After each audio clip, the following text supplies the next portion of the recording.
Story 19 मई 2025 को start होती है। एक डार्क और अबैंडन्ड बिल्डिंग के अंदर एक टाइड अप बंदा डेस्परेटली पूछता है कि सोल्जर उसके साथ क्या करने वाला है। हमारा प्रोटैगनिस्ट उस पैनिक करते आदमी की तरफ नीचे देखता है जब गन उसके फेस पर पॉइंट किया हुआ होता है। एक स्विफ्ट वायलेंट मूव में प्रोटैगनिस्ट बिना हेजिटेशन स्ट्राइक करता है। फिर वो गन इस्तेमाल करके प्रिजनर का हाथ एक सिंगल ब्लो में स्मैश कर देता है।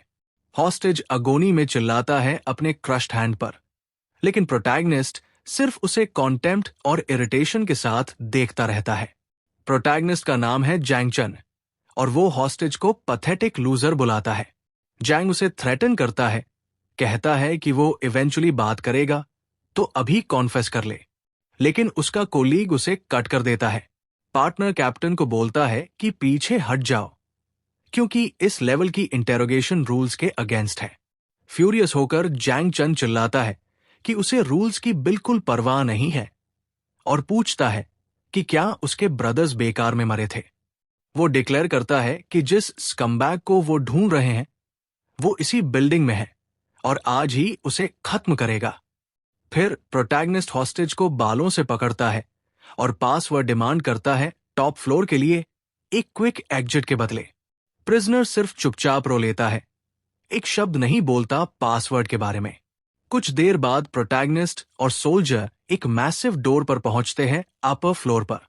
डोर के पास आते ही जैंग चन का पार्टनर पासवर्ड टाइप करता है जो उन्होंने समहाउ मैनेज करके लिया था। देखकर कि पैनल बस्टेड है, कैप्टन जैंग अपने पार्टनर को कहता है कवर करो। एक पावरफुल किक के साथ प्रोटैगनिस्ट इजीली डोर डेमोलिश कर देता है। अंदर एक आदमी व्हाइट सूट में उनका वेलकम करता है, कहता है कि वो फाइनली आ गए। ब्लॉन्ड मैन कामली कहता है कि कैप्टन जियांग ने उसे काफी वेट करवाया। मॉकिंग स्मर्क के साथ जैंग चन बोलता है कि लगता है यंग मास्टर चेन उससे मिलने के लिए ईगर था। यह सुनकर जैंग फ्यूरियस हो जाता है, रेड ऑरा फ्लेयर करते हुए, और पूछता है कि क्या उस आदमी की विश है सोने की। फिर कहता है कि वो उसे अपने हाथों से पकड़ेगा और डॉग्स को खिलाएगा। लेकिन मास्टर चेन बिल्कुल इंप्रेस नहीं होता। वो हंसने लगता है और स्मग ग्रिन के साथ पूछता है कि क्या जैंग को लगता है कि उसने उसे ऑलरेडी पकड़ लिया। जैंग चन चिल्लाता है और कहता है बैकअप रास्ते में है। ब्लॉन्ड मैन सीरियस होकर कामली बोलता है कि कैप्टन गलत समझ रहा है। फिर वो कॉन्फिडेंटली डिक्लेयर करता है कि कोई बैकअप आने वाला ही नहीं है। उसी वक्त एक गन प्रोटैगनिस्ट के सिर के पीछे लग जाता है और वो शॉक में रह जाता है। गन पकड़कर खड़ा होता है उसका खुद का पार्टनर जो उससे माफी मांगता है। ब्लॉन्ड मैन स्कॉफ करता है और कहता है कि जैंग सिर्फ मसल है, दिमाग नहीं, और अगले जन्म में उसके पास सोचने के लिए बहुत वक्त होगा। कैप्टन अपने एक्स पार्टनर की तरफ गुस्से और बिट्रेल से देखता है। रेड आइज के साथ जैंग उस ट्रेटर को कर्ज करता है, उसे स्कमबैग बुलाता है। एक स्विफ्ट मूव में वो ट्रेटर की गन ग्रैब करने की कोशिश करता है, लेकिन सोल्जर उसे रोक देता है। अचानक एक गन शॉट गूंजता है और कैप्टन शॉक में फ्रीज हो जाता है। ग्राउंड पर गिरते हुए उसे समझ आता है कि ये सब एक बड़ा ट्रैप था शुरू से ही। वो रियलाइज करता है कि ये एम्बुश ड्रैगन फोर्स टीम को वाइप आउट करने के लिए था। जियांग बिटरली रिग्रेट करता है कि उसने इन्फॉर्मेंट को पहले खत्म नहीं किया। अपनी लाइफ ईविल से फाइट करते हुए गुजार दी, लेकिन कभी नोटिस नहीं किया कि एनिमी उसके बिल्कुल पास था। जमीन पर पड़े हुए, बेयरली हैंगिंग ऑन, सोल्जर विश करता है कि वो सब दोबारा कर सके। वो स्वेयर करता है कि अगर वो रीबॉर्न हो सकता तो सबको खत्म करके अपना फेट चेंज करता, लेकिन उसे लगता है कि ये इम्पॉसिबल है, जैसे कोई डू ओवर मिल ही नहीं सकता। सडनली एक मिस्टीरियस वॉइस उसे क्लासमेट बुलाती है और पूछती है कि वो ठीक है। एक लड़का ग्लासेस पहने हुए कंसर्न के साथ उसकी तरफ देखता है, जब प्रोटैगनिस्ट अभी भी डेज्ड है। जब वो अपनी आंखें खोलता है तो शॉक हो जाता है देखकर कि वो एक यंग स्टूडेंट के बॉडी में है। क्लासमेट डिफेंसिव हो जाता है, बोलता है कि वो परवर्ट नहीं है, सिर्फ ये लगा कि वो अजीब तरीके से स्पेस्ड आउट खड़ा था। अभी भी कंफ्यूज्ड, जैंग चन पूछता है कि क्या वो स्टूडेंट है, और लड़का कंफर्म करता है बिना समझे क्वेश्चन। हमारा हीरो उससे पकड़ के चिल्लाता है कि ये हाइड आउट है, लेकिन किड कहता है कि ये स्कूल है। लड़का रिप्लाई करता है कि आज अप्रैल 13 है, 2015, और दूसरे स्टूडेंट्स सोचते हैं कि उसका दिमाग खराब हो गया है। स्टूडेंट्स पीछे हट जाते हैं, उसे वियर्डो बोलते हैं, और प्रोटैगनिस्ट डेट देखकर स्टन्ड हो जाता है। वो सिंह के अगेंस्ट लीन करके ये प्रोसेस करने की कोशिश करता है कि वो टाइम ट्रैवल कर गया है। अपनी रिफ्लेक्शन मिरर में देखकर उसे फाइनली समझ आता है कि वो समहाउ रीबॉर्न हो गया है। शॉक्ड होकर रियलाइज करता है कि उसे 10 साल पास्ट में भेज दिया गया है। अपने फेस पर एक स्लैप मार के कंफर्म करता है कि ये ड्रीम नहीं है। एक सिनिस्टर ग्रिन के साथ रियलाइज करता है कि अब ये उसकी न्यू रियलिटी है। जिंदा होने का मतलब है कि अब उसके एनिमीज ही ट्रैजिक एंड मिलेंगे। तभी 3 गर्ल्स हॉलवे में वॉक करते हुए जाती है और एक वैरायटी शो के बारे में बात कर रही होती है। पर्पल हेयर वाली गर्ल उसे देख लेती है और सस्पिशियस हो जाती है। वो उसे कॉन्फ्रंट करती है और पर्व बोलती है, क्लियर करती है कि वो उसकी तारीफ नहीं कर रही थी। गर्ल्स उसे ग्रोस समझ के, क्योंकि वो बस स्टैंडिंग था नोज ब्लीड के साथ, शावर्स की तरफ निकल जाती है। उन्हें देखते हुए प्रोटैगनिस्ट याद करता है कि आज 13 अप्रैल है। उसके दिमाग में एक टेरिबल सीन फ्लैश होता है, एक स्लिपर और एक बॉल फ्लोर पर। उसकी मेमोरी में purple head girl bathroom floor पर लाइफलेस पड़ी थी। एक सिनिस्टर सुंजिन डब्ल्यू स्टाइल ग्लेयर के साथ डिसाइड करता है कि वो अपनी लाइफ आज से रीराइट करेगा। फिर वो 2 गर्ल्स की बात सुनता है जो टॉवल्स में है और स्कूल गेट पर एक क्रीप के बारे में डिस्कस कर रही होती है। प्रोटैगनिस्ट लॉकर रूम का डोर नॉक करता है और उनका अटेंशन खींचता है। जैन पूछता है कि क्या वो थोड़ी देर के लिए अंदर आ सकता है पानी लेने। वो एक्सप्लेन करता है कि क्लासरूम बिल्डिंग में पानी खत्म हो गया है और अपनी एम्प्टी बॉटल दिखाता है। गर्ल स्कूल को कंप्लेन करती है और उसे वार्न करती है कि इधर उधर न देखे। जब वो अपनी बॉटल फिल कर रहा होता है, सोल्जर अपना प्लान एक्सिक्यूट करना शुरू करता है। उसे याद है कि यही वही एग्जैक्ट प्लेस था जहां ट्रेजेडी पास्ट में हुई थी। इसलिए वो टाइम चेक करने का डिसाइड करता है, क्योंकि एक इंपॉर्टेंट चीज कंफर्म करनी है। रेड 1:15, और वो सोचता है कि कॉवर्डाइज कोइंसिडेंसेस क्रिएट करती है। अचानक एक गर्ल भागकर बाहर आती है और चिल्लाती है कि शावर्स में एक पीपिंग टॉम है। ये सुन के प्रोटैगनिस्ट रियलाइज करता है कि सब कुछ वैसे ही हो रहा है जैसे उसने पहले याद किया था। उस क्रीप को भागते देखकर उसे समझ आ जाता है कि ट्रेजेडी का दिन फाइनली आ गया है। उसे याद आता है कि उस वक्त क्लॉक एग्जैक्टली 1:15 दिखाता था आफ्टरनून में। उसकी आंखें रेड ग्लो कर रही होती हैं और वो तैयार होता है सिचुएशन को हेड ऑन फेस करने के लिए। ये वही मोमेंट था जिसने कभी उसकी डेस्टिनी डिसाइड की थी, और अब वो सब कुछ बदलने वाला है। फ्लैशबैक दिखाता है 12 अप्रैल 2015, जब स्कूल में एक क्राइम हुआ था। उस दिन एक क्रीप लॉकर रूम में घुस आया था और जब वो स्पॉट हुआ तो पैनिक करके भाग गया। प्रोटैगनिस्ट को याद आता है कि उसके पास चांस था ट्रेजेडी को रोकने का, लेकिन डेस्परेट क्रिमिनल कुछ भी करने को तैयार था बचने के लिए। उसका पास्ट सेल्फ पूरी तरह फ्रीज हो गया था, रिएक्ट ही नहीं कर पाया। उसने सिर्फ ओवरवेलमिंग फियर फील किया, फ्लोर पर कावर करके बैठा रहा। करेज ही नहीं था इंटरफेयर करने का। इंट्रूडर फिर बाथरूम में घुस गया और एक लड़की पर अटैक किया जो शावर ले रही थी। विक्टिम स्कूल छोड़कर ट्रांसफर हो गई और फिर कभी वापस नहीं आई। बाकी सब लोग केस को भूल गए, पर यह हमेशा उसको हॉन्ट करता रहा। आखिर में उसने स्कूल छोड़ दिया और आर्मी ज्वाइन कर ली। स्पेशल फोर्सेस ज्वाइन करने के बाद वो एक रूथलेस सोल्जर बन गया। उसे कई बार डिसिप्लिन तोड़ने के लिए वार्न किया गया, लेकिन उसके दिल का दर्द कभी फेड नहीं हुआ। उसे समझ नहीं आता था कि कैसे घटिया लोग दूसरों की जिंदगी बर्बाद करके खुद नॉर्मल जिंदगी जीते रहते हैं। धीरे धीरे वो और ज्यादा मर्सिलेस हो गया अपने एनिमीज के साथ। इसी वजह से प्रोटैगनिस्ट एक फियरसम लोन वुल्फ के नाम से जाना जाने लगा। वापस प्रेजेंट में एक लड़की चिल्लाती है कि इंट्रूडर को भागने मत दो। हमारा हीरो सोचता है कि उसे चेन शियाओं के पीछे जाना चाहिए, पर उसके लिए और चीजें ज्यादा इंपॉर्टेंट है। क्रिमिनल फिर सबको नाइफ से थ्रेटन करता है, बोलता है पीछे हट जाओ। पर प्रोटैगनिस्ट पहले अपने पास्ट लाइफ के कुछ रिग्रेट्स को करेक्ट करना चाहता है। उसका मानना है कि स्कम के साथ बेस्ट वे डील करने का सिर्फ एक है, वायलेंस। जैंग अपने आप से कहता है कि इस बार वो सक्सीड नहीं होगा। फिर हमारा हीरो सबको चिल्लाकर कहता है कि रास्ते से हट जाओ, और बिना एक सेकंड हेजिटेट किए चार्ज करता है।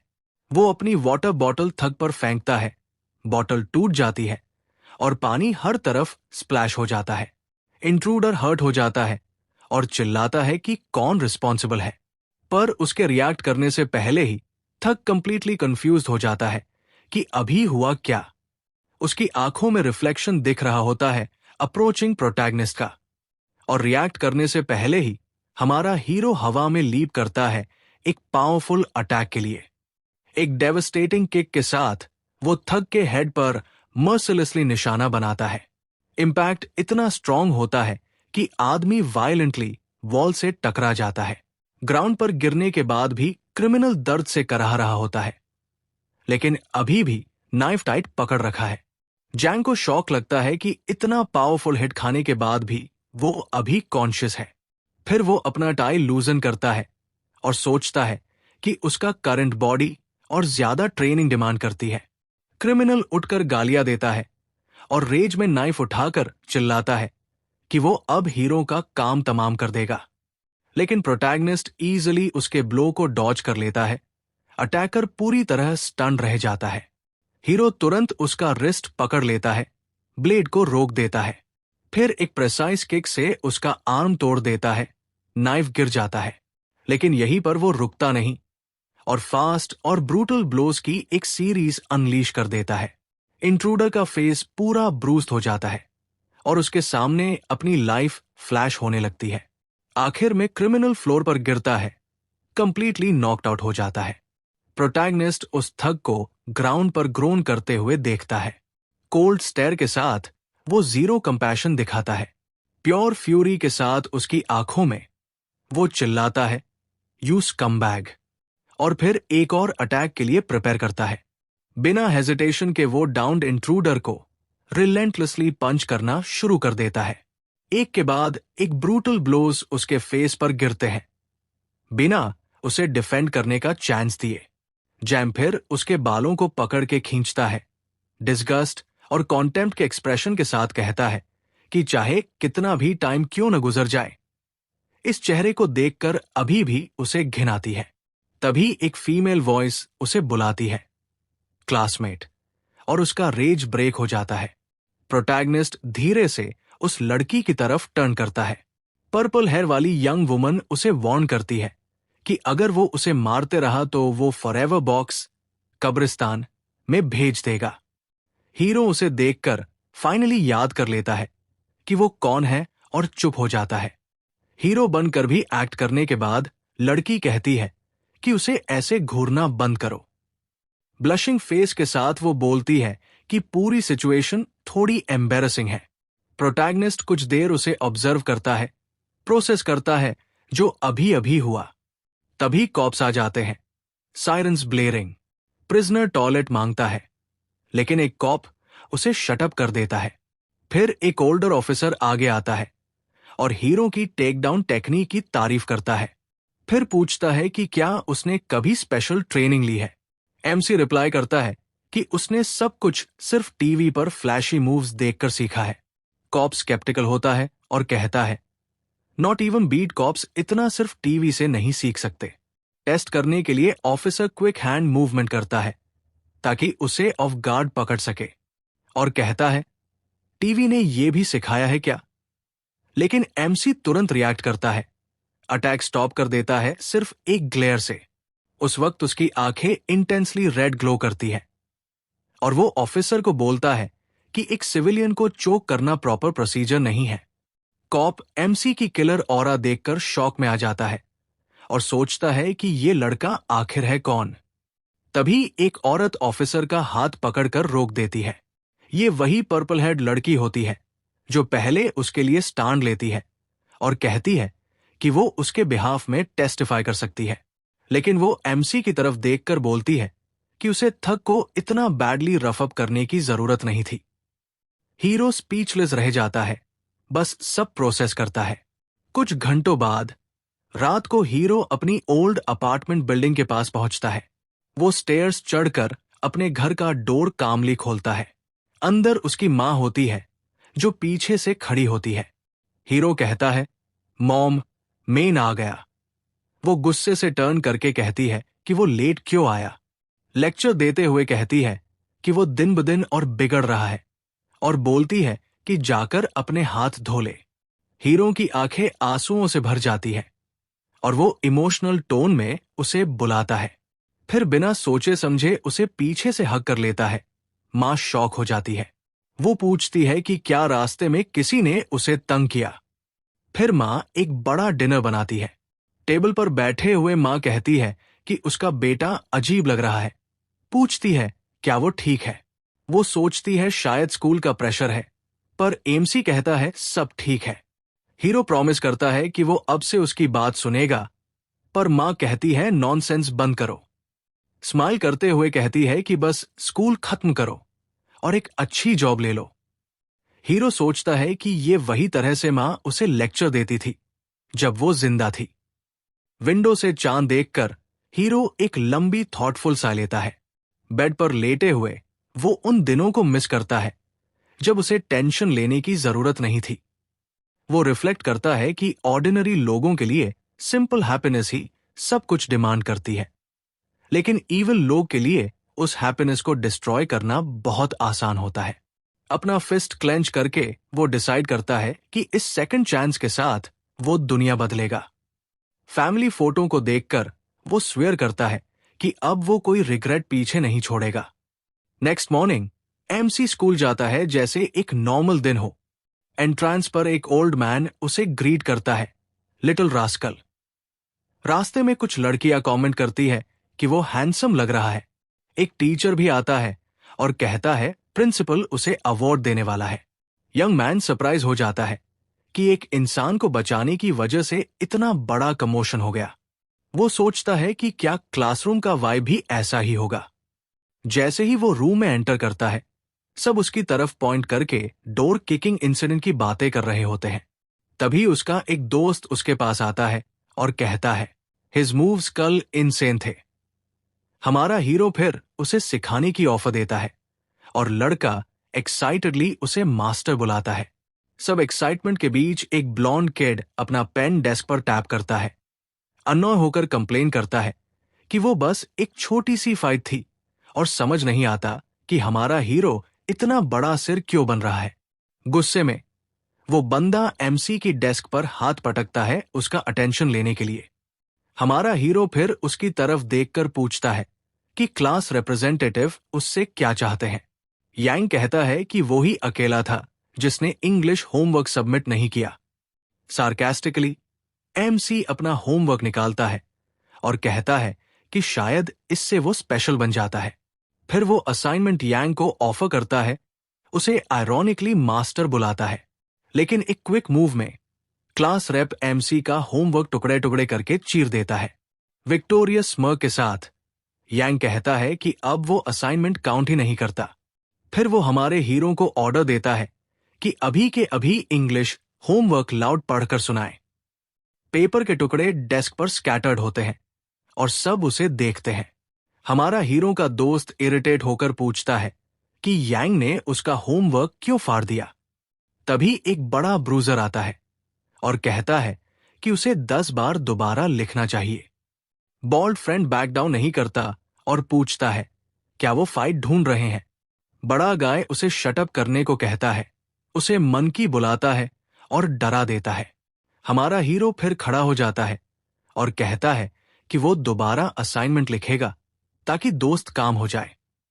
लेकिन अपनी रेड आइज के साथ वो क्लास रेप को घूरता है और अपॉलॉजी डिमांड करता है। यांग हमारे हीरो की हिम्मत देखकर शॉक्ड हो जाता है और पूछता है कि उसे अपॉलोजाइज क्यों करना चाहिए। एमसी जवाब देता है कि उसके घटिया एटीट्यूड की वजह से। स्पीचलेस होकर क्लास रेप फ्यूरियस हो जाता है। तब ब्रूजर उस पर जंप करता है, चिल्लाते हुए कि अपनी जुबान संभाले। लेकिन यंग हीरो इजीली उसका पंच डॉज कर लेता है और बड़ा गाय शॉक हो जाता है। गुस्से में अटैकर कंप्लेन करता है कि वो डॉजिंग में बहुत ही अच्छा है। इसी वक्त एक पिंक हेड गर्ल क्लासरूम के दरवाजे पर आती है, बिना फाइट के बारे में जाने। ब्रूजर चिल्लाता है कि इस बार वो बचकर नहीं जाएगा और लड़की डर जाती है। वो उस पर अटैक करने के लिए रश करता है, लेकिन लड़की सीधा उसके रास्ते में होती है। डेंजर देखकर एमसी का एक्सप्रेशन सीरियस और वरीड हो जाता है। वो तुरंत लड़की की तरफ डैश करता है और उसे पंच के रास्ते से खींच लेता है। फिर वो पूछता है क्या वो ठीक है, और लड़की कहती है कि कुछ खास नहीं हुआ।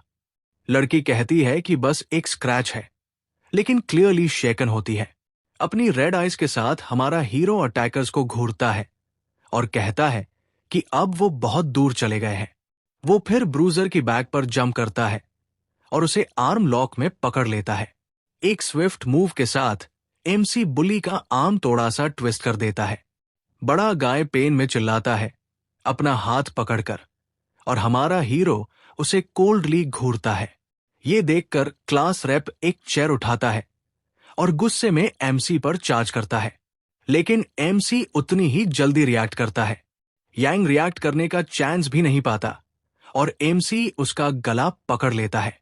हमारा हीरो उसे जोर से खींचकर विंडो के अगेंस्ट फेंक देता है। फिर वो अपना पंच पूरा फोर्स के साथ रेडी करता है, लेकिन पंच लैंड होने से पहले ही एक टीचर आता है और कंप्लेन करता है कि हमारे हीरो ने फाइट को हद से ज्यादा बढ़ा दिया है। वो अक्यूज करता है कि हीरो दूसरों को हिट करने का मजा ले रहा है। रेड हेड गर्ल एमसी को डिफेंड करने की कोशिश करती है, कहती है कि दूसरा लड़का शुरू करने वाला था, लेकिन टीचर उसे चुप रहने को बोलता है और एमसी को ऑर्डर देता है कि उसके ऑफिस चले। फिर उसे स्कूल के डीन ऑफ डिसिप्लिन के ऑफिस ले जाया जाता है। डीन उसे स्कोल्ड करता है डायरेक्टली यांग टाइनली के साथ फाइट करने के लिए। हमारा हीरो फिर पूछता है क्या उसे चुपचाप पिटाई खानी चाहिए थी, क्योंकि शुरू तो उसने किया था। डीन वार्न करता है कि यांग का फादर पावरफुल है और प्रिंसिपल भी उसे ऑफेंड करने की हिम्मत नहीं करता। वो कहता है कि यंग लोग हॉट हेडेड होते हैं, लेकिन कभी कभी बस चुप रहना पड़ता है। फिर वो उसे भेज देता है और कहता है कि आगे बिहेव करे। बाहर आकर एमसी डीन के वर्ड्स चुप रहना पड़ता है रिफ्लेक्ट करता है। स्काई की तरफ देखते हुए वो कॉन्वर्सेशन पर पॉन्डर करता है। एमसी रिफ्लेक्ट करता है कि चाहे वो पीस चाहता है, लेकिन ट्रबल हमेशा उसे ढूंढ ही लेता है।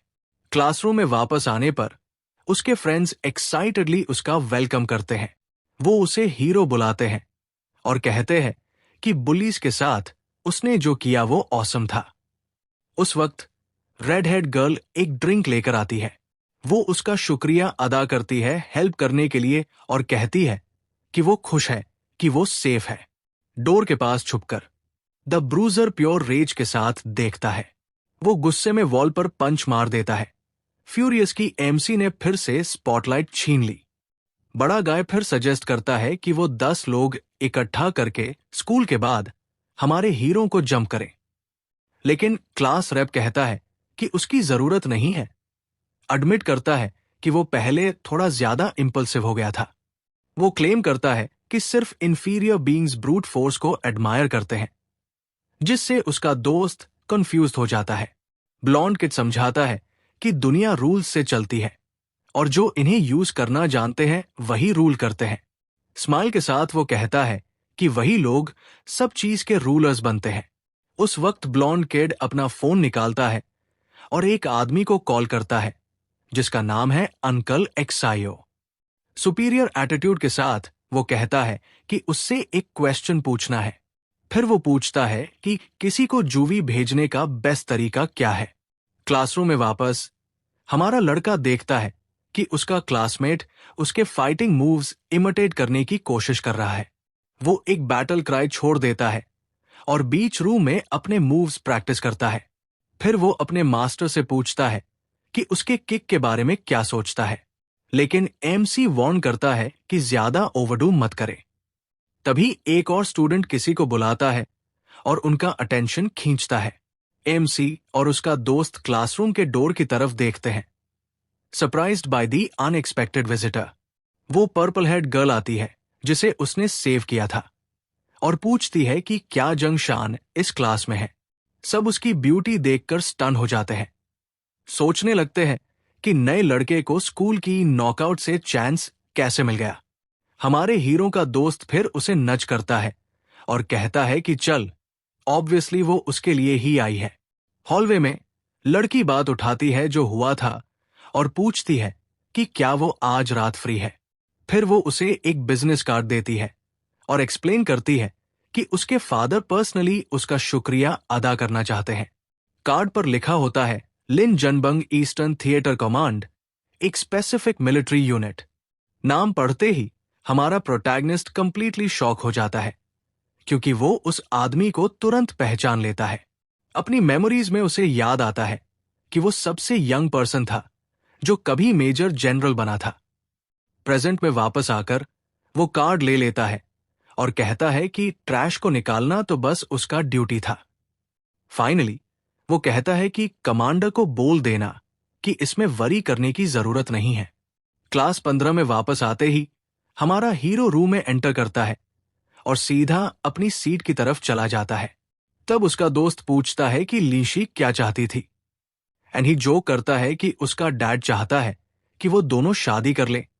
लेकिन यांग तीनी तुरंत इंटरप्ट करती है, बोलती है प्रिंसिपल तुम्हें अभी अपने ऑफिस में बुलाना चाहते हैं। क्लास रिप्रेजेंटेटिव फिर एक स्लाई ग्रिन फ्लैश करता है, खुश कि उसका प्लान काम कर रहा है। प्रिंसिपल के ऑफिस पहुंचते ही हमारा यंग मैन फौरन ही एक फ्यूमिंग इंसान से मिलता है। ओल्डर मैन चिल्लाता है कि अगर हा चोंग रिकवर नहीं करता तो उसके जिम्मेदार ये लड़का होगा। लेकिन एमसी रिपोर्ट पर ग्लांस करता है और एक स्मर्क के साथ नोटिस करता है कि इंक अभी भी बैरली ड्राई है। अननॉड होकर प्रिंसिपल अपना हाथ डेस्क पर स्लैम करता है और क्वेश्चन करता है कि क्या वो हॉस्पिटल के रिपोर्ट पर डाउट कर रहा है। हमारा गाय सोचता है कि उसने तो ब्रूट के हेड को टच भी नहीं किया था। ये सब सिर्फ यंग के ट्रिक्स है। मैन फिर चिल्लाता है कि कुछ बोलो क्योंकि रिपोर्ट तो सामने रखा है। एक इंटिमिडेटिंग ग्लेयर के साथ यंग मैन लीन इन करता है और सजेस्ट करता है कि हॉस्पिटल का एक छोटा सा विजिट करते हैं। वो प्रिंसिपल की आंखों में आंखें डालकर वार्न करता है कि इन्वॉल्व्ड न हो और क्वेश्चन करता है कि यांग का फादर आखिर कितना पावरफुल है। प्रिंसिपल शॉक हो जाता है और उस लड़के की तरफ पॉइंट करता है, वंडर करता है कि ये इतना शार्प कैसे है। उस मोमेंट ऑफिस का डोर जोर से ओपन होता है, उनकी कॉन्वर्सेशन को इंटरप्ट करते हुए। पुलिस ऑफिसर्स एंटर करते हैं और हमारे हीरो को एक इंटेंशनल असॉल्ट के सस्पेक्ट के रूप में ले जाते हैं। जब वो फेक कॉप्स के साथ ले जाया जा रहा होता है, प्रोटैगनिस्ट यांग टाइनली को एक विक्टोरियस स्मर्क के साथ देखता है। क्लास रिप्रेजेंटेटिव उससे टॉन्ट करता है, पूछता है कि क्या वो सच में ये फाइट अफोर्ड कर सकता है। लेकिन हमारा यंग मैन सिर्फ स्माइल करता है और बोलता है कि इतना जल्दी खुश मत हो, शो अभी शुरू हुआ है। इंटेरोगेशन रूम में एक आदमी चिल्लाता है कि हाँ, चोंग के 3 फ्रैक्चर्ड रिब्स है। फिर वो मेडिकल रिपोर्ट टेबल पर फेंकता है और डिमांड करता है कि हमारा यंग हीरो क्राइम कॉन्फेस करे। फेक कॉप फिर चरेड कंटिन्यू करता है और पूछता है कि उसने अपने क्लासमेट पर इतना वायलेंट अटैक क्यों किया। लेकिन एमसी सजेस्ट करता है कि वो लोगहा चोंग के फोन पर ट्रांसफर रिकॉर्ड्स चेक करें। एक स्टीली गेज के साथ वो वार्न करता है कि जब तक उसका लॉयर नहीं आता तब तक वो एक शब्द भी नहीं बोलेगा। नेक्स्ट, लड़का पूछता है कि क्या सर्वेलेंस कैमरा ऑन है क्योंकि उनके पास तो वारंट भी नहीं है।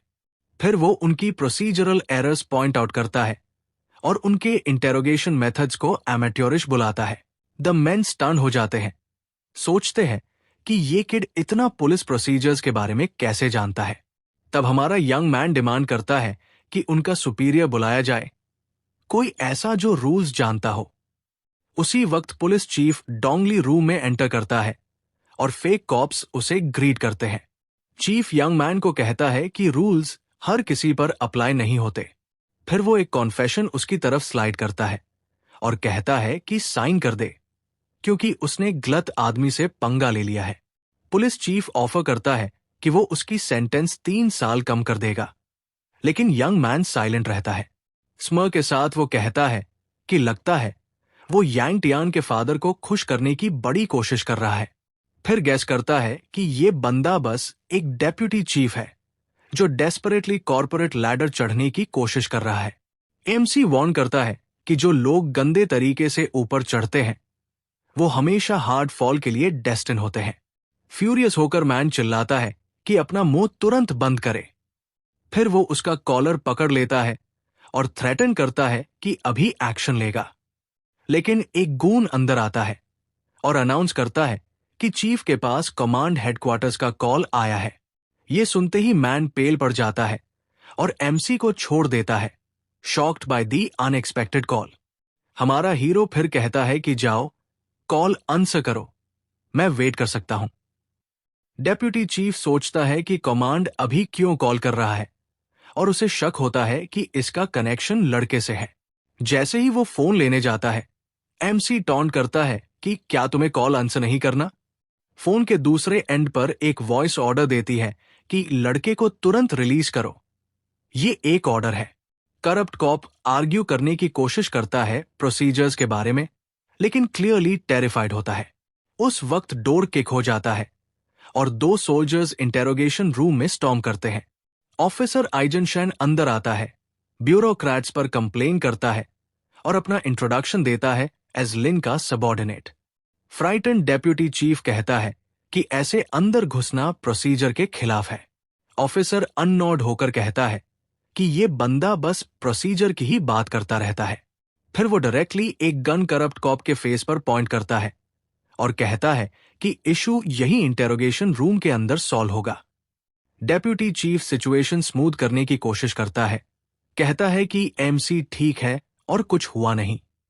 लेकिन सोल्जर गुस्से से घूरता है और पूछता है कि उन्होंने लिन फैमिली के मेंबर को क्यों अरेस्ट किया, और बंदा स्टटर करने लगता है। यंग हीरो स्माइल के साथ सोचता है कि थोड़ा लेट आए, लेकिन टाइम पर आ गए। फ्लैशबैक में दिखाया जाता है कि प्रोटैगनिस्ट ने अपना बिजनेस कार्ड अपने फ्रेंड को दिया था क्लास में और बोला था कि अगर वो वापस ना आए तो उस नंबर पर कॉल करना। प्रेजेंट में वो रिफ्लेक्ट करता है कि अगर वो कॉशियस न होता तो यांग टियान ईजिली उस पर हावी हो जाता। ऑफिसर पेपरवर्क निकालता है और करप्ट कॉप को ऑर्डर देता है साइन करने के लिए, ताकि लड़का रिलीज हो जाए। साइन करते वक्त मैन सोचता है कि सोल्जर एक ल्यूनाटिक है जो पुलिस स्टेशन में गन ले आया। पेपर्स हैंडओवर होते हैं और वो सोचता है कि यांग फैमिली ने गलत लोग यानी पावरफुल लिन फैमिली से पंगा ले लिया। कॉप समझता है कि मिलिट्री बैकिंग के साथ ये यंग मैन कोई ऑर्डिनरी पर्सन नहीं है। कार में प्रोटैगनिस्ट ऑफिसर से पूछता है कि गन निकालना क्या डिसिप्लिन का वायलेशन नहीं था। ऑफिसर बताता है कि गन लोडेड ही नहीं था और कहता है कि कोई नहीं जानने वाला। फिर वो यंग मैन की तरफ मुड़कर कहता है कि कमांडर की बेटी को सेव करने के लिए थैंक्स। एमसी उसका हाथ शेक करता है और कहता है कि अंकल लिन ने भी एक बार उसकी जान बचाई थी, अब दोनों बराबर हैं। सोल्जर फिर मेंशन करता है कि उसने सुना है लड़का स्किल्ड है और वो खुद देखना चाहता है। हैंडशेक टाइट हो जाता है और ऑफिसर क्लियरली उसकी स्ट्रेंथ टेस्ट करने लगता है। हमारा हीरो रियलाइज करता है कि बंदा वही उसके स्किल्स टेस्ट कर रहा है। सडनली ऑफिसर एक क्विक पंच थ्रो करता है और कहता है कि ये बस क्यूरियोसिटी थी, लेकिन एमसी ईजिली डॉज कर लेता है और सोल्जर उसकी रिफ्लेक्सेस की तारीफ करता है। फिर एमसी भी अटैक करता है और ऑफिसर नैरोली डॉज करता है, हंसकर सिचुएशन एंजॉय करता है। फाइट कार के बैक सीट में कंटिन्यू होती है एंड द ड्राइवर टेंस हो जाता है रियर व्यू मिरर में सीन देखते हुए। सडनली ड्राइवर आगे देखता है वाइड आइज के साथ और एक प्रॉब्लम स्पॉट करता है। वो वार्न करता है कि आगे एक मिलिट्री पेट्रोल है और दोनों ब्रॉलर्स तुरंत रुक जाते हैं। कार स्मूथली पेट्रोल के पास से पास हो जाती है जब सोल्जर स्टीयरिंग व्हील पे गार्ड को नॉट देता है। ऑफिसर रिलीव्ड फील करता है कि वो पकड़े नहीं गए, लेकिन फिर याद आता है कि रिपोर्ट फाइल करने वाला तो वो खुद ही नहीं। फाइनली वो अपनी डेस्टिनेशन पर पहुंच जाते हैं, एक प्लेन लुकिंग बिल्डिंग के सामने रुकते हुए। ऑफिसर उसे अंदर गाइड करता है और कहता है कि कमांडर ऊपर वेट कर रहे हैं। यह सुनकर हमारा यंग मैन सीधे स्टेयर्स की तरफ चलता है लिंडजी के फादर से मिलने।